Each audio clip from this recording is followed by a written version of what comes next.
Good afternoon everyone, welcome to the rankers. तो start करते हैं आज के करंट अफेयर्स के डिस्कशन को। आज का जो टॉपिक हमारे पास रहने वाले हैं वो ये 3 टॉपिक रहेंगे और इनको हम अच्छे से डिस्कस करेंगे। तो मैं इसकी आपको स्टार्टिंग बता देती हूँ किस तरह से हमारे आज के करंट अफेयर्स के टॉपिक रहने वाले हैं। सो फर्स्ट टॉपिक हमारा रहेगा जीएस पेपर 2 से, polity and governance, and topic is the language policy debate. Focus रहेगा Supreme Court versus CBSE 8th schedule 3 language scheme पे। सेकेंड टॉपिक भी जीएस पेपर 2 से रहने वाला है and topic is codifying trial in absentia. Focus रहेगा Bharatiya Nagarik Suraksha Sanhita section 356 procedure timelines and safeguards पे। And जो थर्ड टॉपिक रहने वाला है वो रहने वाला है जीएस पेपर 3 से and topic is the forced labour import ban, और इस पे हम फोकस करेंगे US tariff threats, ILO convention 29, DGFT policy shift. तो स्टार्ट करते हैं आज के फर्स्ट टॉपिक से। तो पहला टॉपिक रहने वाला है जो कि supreme Court versus CBSE language policy को लेके रहने वाला है। यहाँ पे हमारे पास लेफ्ट साइड में द सीबीएसई सर्कुलर दिया गया है एंड राइट साइड पे आप देख सकते हैं द सुप्रीम कोर्ट्स क्वेश्चन। तो हम देखते हैं कि कंट्रोवर्सी कहाँ से स्टार्ट होती है। तो यहाँ पे आप देख सकते हैं कि 10 जुलाई को सीबीएसई ने एक सर्कुलर इशू किया और उसमें इन्होंने लैंग्वेज को 2 पार्ट्स में डिवाइड किया। फर्स्ट वाज भारतीय भाषा and the second was non native languages. तो जो नेटिव क्लासिफिकेशन थी इसमें इन्होंने हिंदी, संस्कृत, तमिल, तेलुगु, पंजाबी जैसी नेटिव लैंग्वेजेस को रखा। And in non native classification इसमें इन्होंने इंग्लिश को with German, Spanish, Arabic and French languages के साथ रखा। तो यहीं से कंट्रोवर्सी स्टार्ट होती है। तो लोग यहाँ पे क्वेश्चन करते हैं कि इंग्लिश को आपने किस बेसिस पे नॉन नेटिव क्लासिफिकेशन में रखा है। तो अब हम राइट साइड में देखते हैं सुप्रीम कोर्ट्स क्वेश्चन। यहाँ पे सुप्रीम कोर्ट क्वेश्चन करता है सीबीएसई से कि किस बेस पे आपने नेटिव टर्म का यूज किया है, क्योंकि नेटिव टर्म हमारे कॉन्स्टिट्यूशन में कहीं भी मेंशन नहीं है। इस टर्म का यूज हमारे कॉन्स्टिट्यूशन में कहीं नहीं किया गया है। एंड इसके बाद सुप्रीम कोर्ट का कहना था कि इंग्लिश लैंग्वेज लगभग 300 साल से इंडिया में यूज की जा रही है एंड ऑलमोस्ट एटलीस्ट 5 स्टेट्स में ये एक ऑफिशियल लैंग्वेज के रूप में है। तो यहाँ पे सुप्रीम कोर्ट का ये क्वेश्चन था सीबीएसई से। तो यहाँ पे हमें समझ आता है कि ये जो डिबेट, ये जो कंट्रोवर्सी चली है वो हिंदी वर्सेस इंग्लिश की नहीं है। इसमें गवर्नमेंट चाह रही है कि हम अपनी नेटिव लैंग्वेजेस को प्रमोट करें, जो कि एक बहुत अच्छी बात है। बट सुप्रीम कोर्ट का यहाँ पे कहना है कि आपने जो टर्म यूज की है वो किस बेसिस पे की है, क्या वो कॉन्स्टिट्यूशनली राइट है या नहीं। तो ये पूरा एक टॉपिक का ओवरव्यू था। अब हम नेक्स्ट देखते हैं। नेक्स्ट यहाँ पे रहेगा द 3 लैंग्वेज स्कीम ब्लूप्रिंट। हमारी गवर्नमेंट 3 लैंग्वेज स्कीम को इम्प्लीमेंट करना चाहती है। तो हम देखते हैं किस तरह से स्टेप बाय स्टेप ये रहने वाला है। First is the mandate. तो यहाँ पे गवर्नमेंट का कहना है कि जो 9th क्लास के स्टूडेंट्स हैं उनको एटलीस्ट 2 लैंग्वेज, जो हमारी नेटिव लैंग्वेज है, इंडियन लैंग्वेज है, वो पता होनी चाहिए और ये स्कूल में उनको पढ़ानी चाहिए। और ये टारगेट रखा गया था 2030 तक, बट इसको यहाँ से रिड्यूस कर दिया गया है। अब ये टारगेट रहने वाला है 2026-2027 के लिए। एंड इसका फाउंडेशन देखते हैं क्या रहने वाला है। तो अगर हमें अपनी नेटिव लैंग्वेजेस प्रोवाइड करनी है 9th क्लास के स्टूडेंट्स के लिए, तो हम प्रोवाइड करेंगे उसमें जो 8th शेड्यूल में मेंशन हमारी 22 लैंग्वेजेस हैं उसके बेस पे ये रहने वाला है। और एनसीईआरटी इन्हीं 22 लैंग्वेजेस के बेस पे टेक्स्ट बुक्स प्रोवाइड कराने वाली है और इस पे काम कर रही है ताकि स्कूल में रिसोर्सेज प्रोवाइड हो सके। तो यहाँ से हमें 8th शेड्यूल एक बहुत इम्पॉर्टेंट टॉपिक देखने को मिलता है। एंड हमें पता है कि हमारे कॉन्स्टिट्यूशन में 12 शेड्यूल्स हैं, उसमें से एक हमें 8th शेड्यूल देखने को मिलेगा। तो मैं आपको इसको थोड़ा सा बता देती हूँ क्योंकि ये एग्जाम पॉइंट ऑफ व्यू से थोड़ा सा इम्पॉर्टेंट है हमारे लिए, तो इसको समझना ज़रूरी है। तो हम देखते हैं जो हमारा 8th शेड्यूल है वो बात करता है ऑफिशियल लैंग्वेजेस की।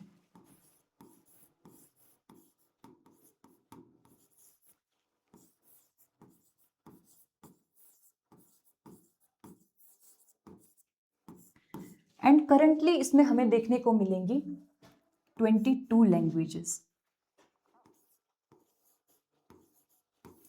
बट ओरिजिनली जब हमारे पास कॉन्स्टिट्यूशन बना था तो हमारे 8th शेड्यूल में टोटल 14 लैंग्वेजेस ही देखने को मिलती थी।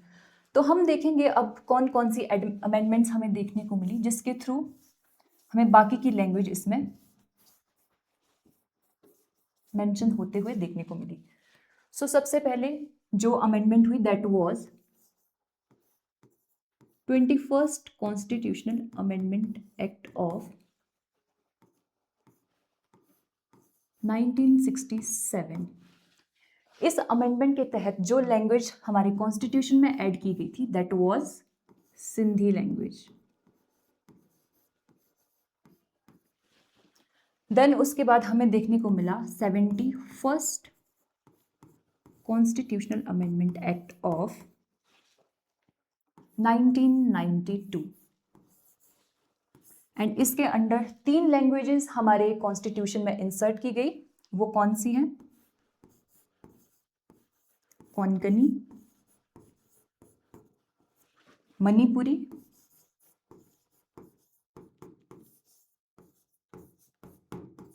एंड नेपाली। देन जो थर्ड अमेंडमेंट हमें देखने को मिलती है, third amendment was 92nd constitutional amendment act of 2003। इसके अंडर जो लैंग्वेजेस हमें अपने कॉन्स्टिट्यूशन में इंसर्ट होते हुए देखने को मिली वो थी बोडो, डोंगरी, मैथिली एंड संथाली।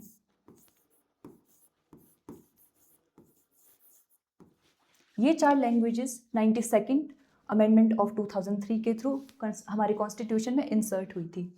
देन एक और अमेंडमेंट हुई थी that was 96th constitutional amendment act of 2011। इसके अंडर हमें कोई भी लैंग्वेज इंसर्ट होते हुए देखने को नहीं मिली थी। इसके अंडर जो हमारे पास ऑलरेडी एक लैंग्वेज थी दैट वाज उड़िया, इसका नेम चेंज कर दिया गया था इनटू उड़िया। तो ये चेंज हमें देखने को मिला था। तो इसमें आपको इम्पॉर्टेंट है, आपको 8th शेड्यूल के बारे में पता होना चाहिए। उसमें कौन कौन सी लैंग्वेजेस हैं आपको पता होना चाहिए। करंटली इसमें 22 लैंग्वेजेस हैं बट ओरिजिनली इसमें 14 लैंग्वेजेस थी। और कौन कौन सी अमेंडमेंट के तहत कौन कौन सी लैंग्वेजेस इसमें इंसर्ट हुई है ये भी आपको पता होना चाहिए। अगर आप पूरी की पूरी 22 लैंग्वेजेस को याद नहीं रख सकते हो तो वो भी ठीक है, बट आपको अमेंडमेंट के थ्रू जो इंसर्ट हुई है उन लैंग्वेज के बारे में आपको ज़रूर पता होना चाहिए। तो ठीक है, हम अब नेक्स्ट प्रोसीड करते हैं।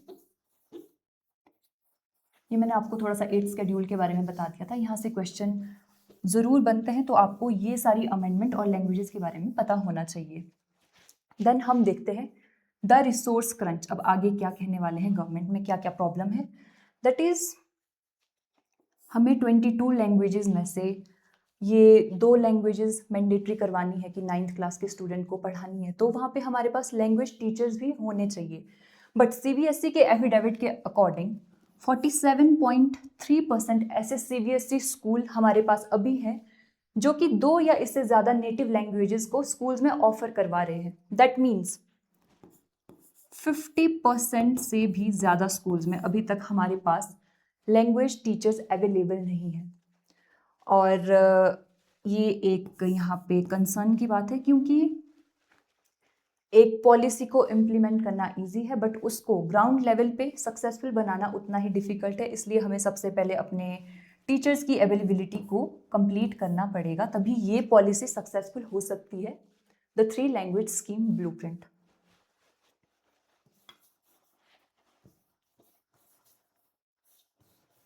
अब यहाँ पे एंड पे हमें देखने को मिल रहा है इंटरिम सॉल्यूशंस। तो गवर्नमेंट ने इन सब प्रॉब्लम को टैकल करने के लिए कुछ इंटरिम सॉल्यूशंस हमें दिए हैं, जैसे कि उनका कहना है कि हम रिटायर्ड टीचर्स की हेल्प ले सकते हैं। देन हम पोस्ट ग्रेजुएट्स को इसमें इन्वॉल्व करवा सकते हैं। हम वर्चुअल टीचिंग या ऑनलाइन टीचिंग के थ्रू भी ये लैंग्वेजेस स्कूल में प्रोवाइड करवा सकते हैं।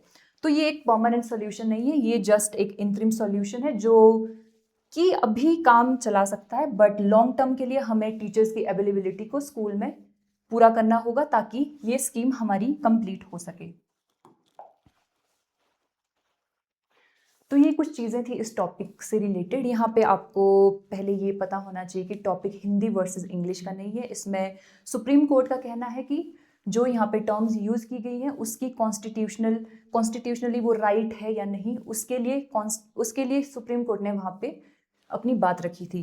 एंड देन इसमें हमने 8th शेड्यूल का मेंशन देखा, उसमें कौन कौन से हमारे पास अमेंडमेंट देखने को मिले और कौन कौन सी लैंग्वेजेस किस अमेंडमेंट के तहत इसमें ऐड हुई है वो हमने देखा, वो भी आपको अच्छे से याद रखना है। एंड 3 लैंग्वेज पॉलिसी जो रहने वाली है उसका आपको टारगेट पता होना चाहिए कि अर्लियर वो 2030 के लिए था, बट अब उसको गवर्नमेंट ने 26-27 के लिए उसको रिड्यूस कर दिया है। अब लास्ट में मैंने 1-2 यहाँ पे MCQs अटैच किए हैं, अगर आपने आर्टिकल अच्छे से समझा होगा तो आप लोग अच्छे से इनको अटेम्प्ट कर पाएंगे।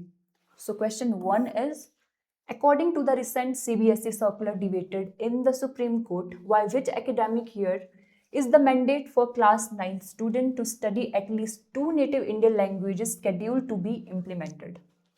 ऑप्शन रहेंगे 2024-25, 26-27, 2028-29, 2030 एंड 31। तो क्या लगता है आपको इसका राइट आंसर क्या रहने वाला है? इसका राइट आंसर यहाँ पे मेंशन भी है ऑलरेडी, दैट इज 2026 एंड 27 ये रहने वाला है। And the second question is which constitutional schedule contains the 22 languages for which the NCERT is mandated to prepare textbooks under the 3 language scheme? 5th schedule, 6th schedule, 7th schedule और 8th schedule? तो इसका भी right answer रहेगा option number D, 8th schedule, जो कि मैंने आपको बहुत अच्छे से अभी रिवाइज करवाया। तो चलिए अब मूव करते हैं अपने सेकंड आर्टिकल की तरफ, जो कि रहने वाला है ट्रायल इन अब्सेंशिया से रिलेटेड। सो ट्रायल इन अब्सेंशिया, सबसे पहले हम इस टर्म को सिंपल वर्ड्स में समझते हैं। ट्रायल इन एब्सेंशिया का मतलब होता है कि जब कोई एक्यूज्ड पर्सन जानबूझकर कोर्ट में प्रेजेंट ना हो और लॉ से बचने की बार बार कोशिश कर रहा हो, तो उसकी एब्सेंस में भी कोर्ट वहाँ पे उसके अगेंस्ट क्रिमिनल ट्रायल कंडक्ट कर सकता है, और ये कुछ ही केसेस में अवेलेबल होगा। तो यहाँ पे हमारे पास ओल्ड रिजीम दिया गया है, देन न्यू रिजीम दिया गया है ट्रायल इन अब्सेंशिया को लेके। अब हम समझेंगे कि इन दोनों में क्या की डिफरेंसेस हैं और नए लॉ के तहत हमें क्या नए चेंजेस देखने को मिले। सबसे पहले यहाँ पे CRPC मेंशन किया गया है, that is code for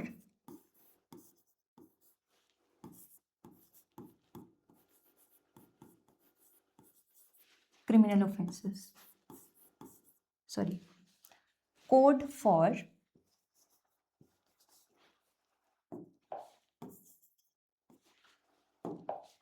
criminal conduct. Earlier हमारे पास ये एक्ट था, जो कि ये एक्ट हमारे पास है 1973 का एक्ट है, एंड इसको रिप्लेस किया था हमारे BNSS ने, भारतीय नागरिक सुरक्षा संहिता, जो कि 2023 में इंट्रोड्यूस किया गया था। एंड इसने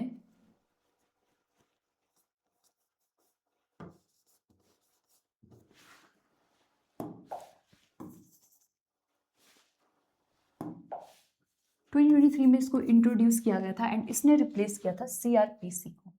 तो अब हम यहाँ पे जानेंगे कि इन दोनों में क्या की डिफरेंसेस रहने वाले हैं।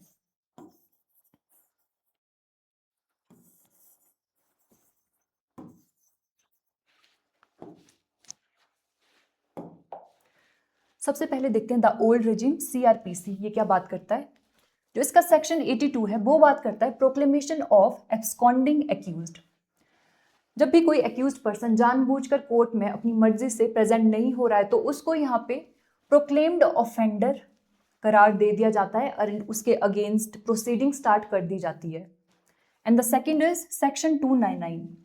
इसमें मजिस्ट्रेट को अलाउ किया जाता है कि वो एविडेंसेस और रिकॉर्ड को वहाँ पे पेश कर सके, बट कोई फुल ट्रायल तब तक नहीं होगा जब तक एक्यूज पर्सन वहाँ पे प्रेजेंट ना हो। एंड द थर्ड इज, जो एक्यूज्ड है उसका वहाँ पे प्रेजेंट रहना इम्पॉर्टेंट नहीं है अगर वो अपनी मर्जी से वहाँ पे प्रेजेंट नहीं होना चाहता। तो इसका हमें रिजल्ट क्या देखने को मिलता था? तो जब अक्यूज्ड पर्सन प्रेजेंट नहीं हो रहा है तो कुछ सीरियस क्रिमिनल केसेस बहुत लंबे टाइम तक डिले रहते थे, सालों तक डिले रहते थे, और इस पे अच्छे से प्रोसीडिंग नहीं हो पाती थी क्योंकि जो अक्यूज्ड पर्सन है वो वहाँ पे प्रेजेंट ही नहीं हो रहा है आपके कोर्ट में। देन अब हम देखते हैं कि जो न्यू रेजाइम है दैट BNSS सेक्शन 356 के तहत हमें अब नए क्या क्या चेंजेस देखने को मिले। तो इसका सेक्शन 84 कहता है, इसमें इसने प्रोक्लेम्ड जो ऑफेंडर है उसकी एक फॉर्मल डेफिनेशन दी है, इसको अच्छे से डिफाइंड किया है। देन इसका सेक्शन 356 जो कि बहुत ज़्यादा इंपॉर्टेंट है, ये कहता है कि अगर एक्यूज्ड पर्सन अपनी मर्जी से वहाँ पे प्रेजेंट नहीं हो रहा है तो हम उसके अगेंस्ट क्रिमिनल जो उसका प्रोसीडिंग चलने वाली है उसको उसके एब्सेंस में भी हम कंटिन्यू कर सकते हैं और उसको स्टार्ट कर सकते हैं। Then the third is threshold for applicability. इसमें हमें देखने को मिलेगा कि ये जो रूल है वो हर केस के लिए एप्लीकेबल नहीं होता है। तो ये सिर्फ और सिर्फ कुछ सीरियस क्राइम्स के लिए ही है जिसमें किसी एक्यूज पर्सन को 10 साल से ज़्यादा इम्प्रिजनमेंट की सज़ा मिली हो या फिर लाइफ इम्प्रिजनमेंट मिला हो या फिर डेथ सेंटेंस मिला हो, तो उन्हीं केसेस में ये रूल एप्लीकेबल होगा। अब नेक्स्ट इसको समझते हैं। अब हम देखते हैं स्टेप बाय स्टेप सेक्शन 356 की प्रोसीडिंग कैसे रहती है। अब हम उसको स्टेप बाय स्टेप समझेंगे। The first step is status declaration. सबसे पहले हमने देखा कि उसको एक जो एक्यूज्ड पर्सन है जो प्रेजेंट नहीं हो रहा है कोर्ट में, तो उसको सबसे पहले यहाँ पे प्रोक्लेम्ड ऑफेंडर बना दिया जाएगा और प्रोसीडिंग स्टार्ट कर दी जाएगी। Then the warrants. अब उस एक्यूज्ड पर्सन के अगेंस्ट हम एक नहीं बल्कि 2 वारंट भेजेंगे और दोनों वारंट में कम से कम 30 दिन का गैप होना चाहिए, क्योंकि हो सकता है 30 दिन के अंदर वो प्रेजेंट हो जाए कोर्ट में, तो उसके लिए उसको एक चांस है ये 30 दिन का, 2 वारंट्स के बीच में गैप होना चाहिए। Then third is public notice. अगर मान लो उन 30 दिनों के बीच में भी ऑफेंडर वहाँ पे प्रेजेंट नहीं होता है तो एक पब्लिक नोटिस न्यूज़पेपर में जारी किया जाता है एंड जो एक्यूज पर्सन का लास्ट एड्रेस होगा वहाँ पे उसे भेज दिया जाता है, उसके रिलेटिव्स को भी इन्फॉर्म कर दिया जाता है। Then next is the waiting period. अगर मान लो तब भी एक्यूज्ड पर्सन वहाँ पे प्रेजेंट नहीं होता है तो एक 90 दिन का वहाँ पे वेटिंग पीरियड दिया जाता है, एक और चांस दिया जाता है कि हो सकता है कि इन 90 दिनों में वो एक्यूज्ड पर्सन वहाँ पे प्रेजेंट हो जाए। And the final is trial commences. अगर 90 दिनों में भी एक्यूज्ड पर्सन प्रेजेंट नहीं हो रहा है तो ये मान लिया जाता है कि वो अपनी मर्जी से अपनी विल के अकॉर्डिंग वहाँ पे प्रेजेंट नहीं हो रहा है, तो यहाँ पे प्रोसीडिंग स्टार्ट कर दी जाती है ताकि ऐसे सीरियस क्राइम से कोई भी डिले ना हो और जस्टिस आगे अवेल हो। तो ये स्टेप बाय स्टेप हमने देखा। इसको मैं आपको एक क्विक रिवीजन बता देती हूँ स्टेप बाय स्टेप आर्टिकल 356 किस तरह से काम करेगा। सो पहले हमने देखा प्रोक्लेम्ड ऑफेंडर उसको बना दिया जाएगा।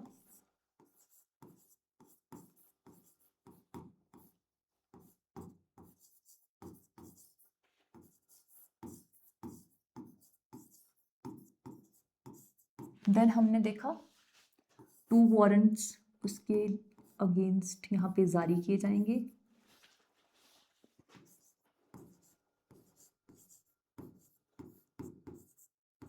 देन नेक्स्ट एक waiting and next is public notice.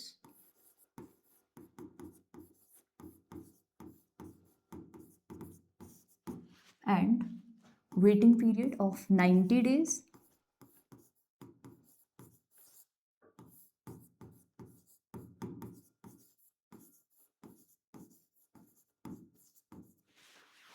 And the final is trial begins।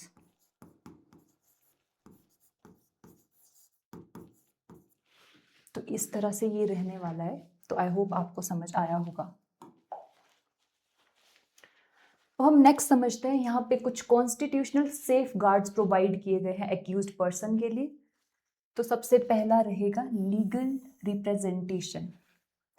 अगर एक्यूज्ड पर्सन वहाँ पे प्रेजेंट होता है तो उसको कुछ सेफ गार्ड प्रोवाइड किए जाते हैं। तो अगर उसके पास कोई भी डिफेंस लॉयर नहीं है, उसके पास कोई लॉयर नहीं है, तो उसको एक अपॉइंट किया जाएगा डिफेंस लॉयर, एंड ये स्टेट्स के एक्सपेंस के थ्रू उसको प्रोवाइड किया जाएगा। Second is evidentiary integrity. तो जो भी विटनेस है, जो भी कोई रिकॉर्डेड उसके अगेंस्ट प्रोसीडिंग चल रही है, तो उसको अच्छे से रिकॉर्ड किया जाएगा एंड ट्रांसपेरेंसी वहाँ पे देखने को मिलेगी। And the last is right to rebuttal.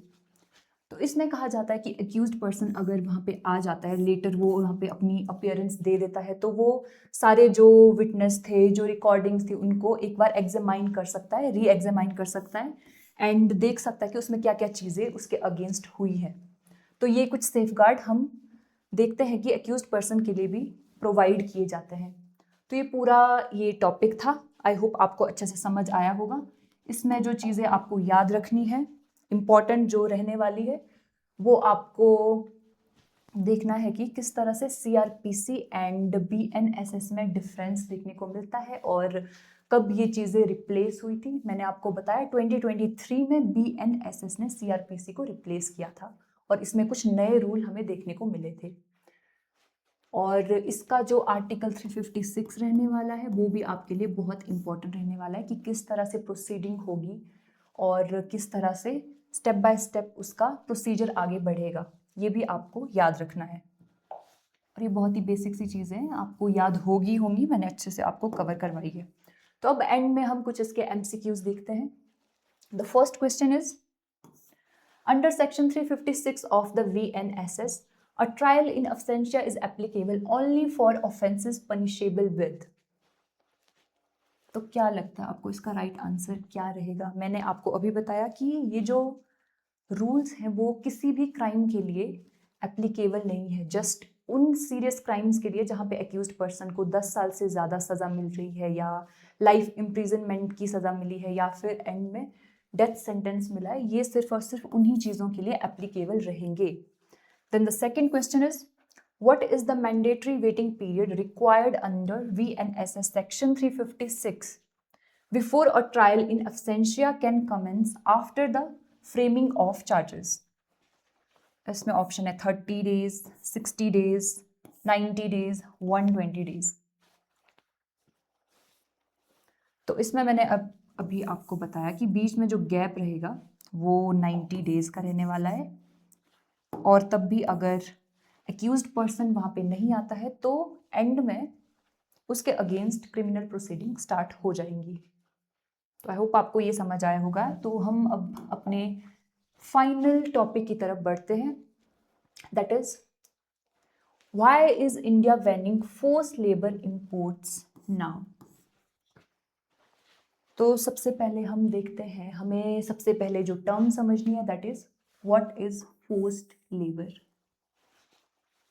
तो फोर्स्ड लेबर की एक सिंपल एक डेफिनेशन मैं कहूँ तो ये है कि जब कोई इंसान अपनी मर्जी से वॉलेंटरीली कोई भी काम नहीं कर रहा है, किसी के प्रेशर के अंडर कर रहा है और बहुत ही कम वेजेस में या फिर बिना किसी पैसे के काम कर रहा है, तो उसको हम कहेंगे फोर्स्ड लेबर या फिर बेगार,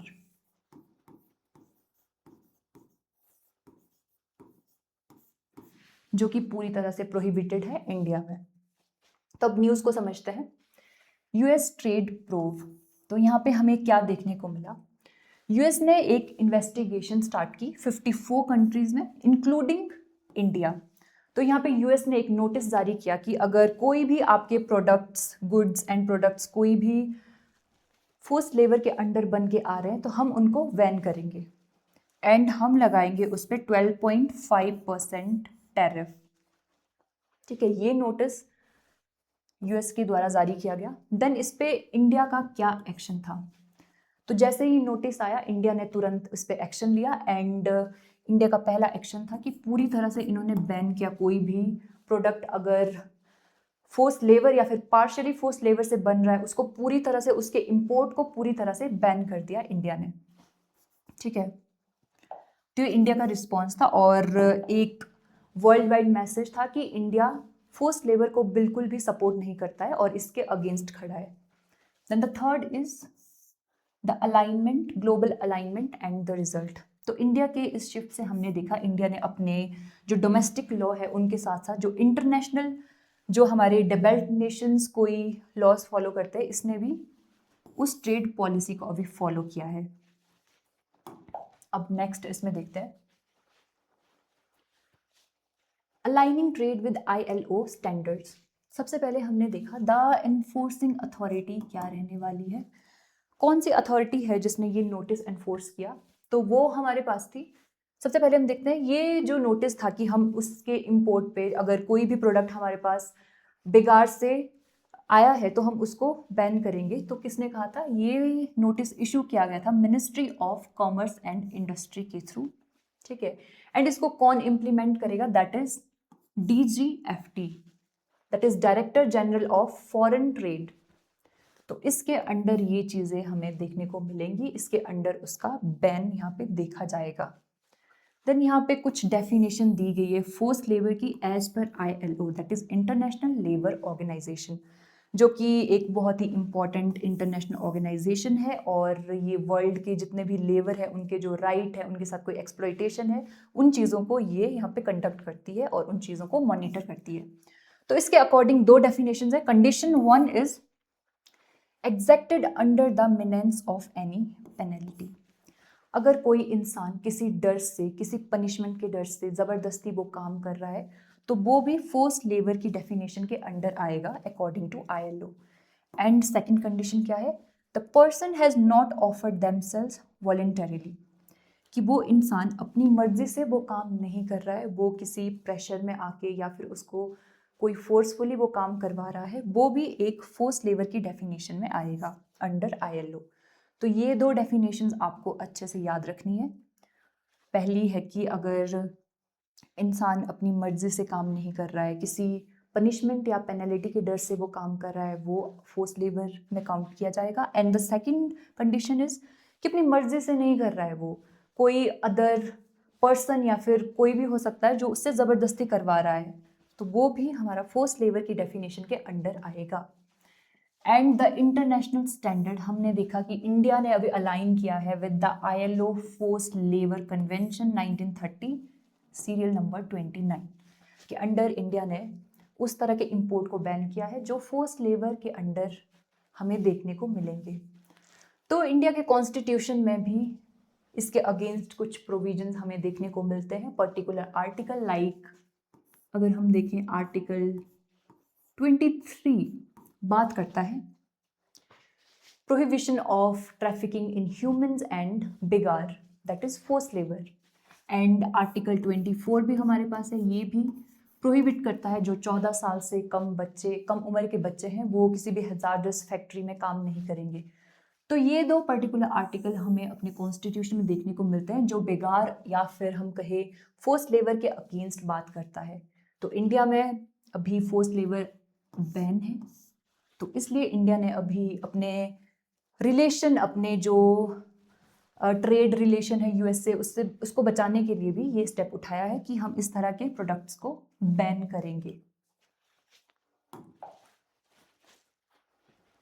अब फाइनल आपने इस टॉपिक में जो याद रखना है, आपको फोर्स्ड लेबर के बारे में पता होना चाहिए, ILO के बारे में पता होना चाहिए, उसने जो दो डेफिनेशंस दी है उनके बारे में आपने अच्छे से याद रखना है। अब एंड में देखते हैं कि मैंने यहाँ पे कुछ MCQs अटैच किए हैं। क्वेश्चन नंबर 1 क्या कहता है, the recent government of India notification banning the import of goods produced using forced labor aligns the foreign trade policy with which international standard। तो अभी हमने देखा that is ILO, International Labour Organization, forced labour convention 1930 number 29, ये आपको याद रखना है। Then the question number 2 is which authority is designated to conduct inquiries into the use of forced labor in the production of imported goods। तो कौन सी authority है, that is DGFT, director general of foreign trade. तो अब हमने ये MCQs भी discuss कर लिए हैं। आई होप आपको ये आर्टिकल भी अच्छे से समझ आया होगा और जो पीछे हमने 2 आर्टिकल्स किए वो भी अच्छे से समझ आए होंगे।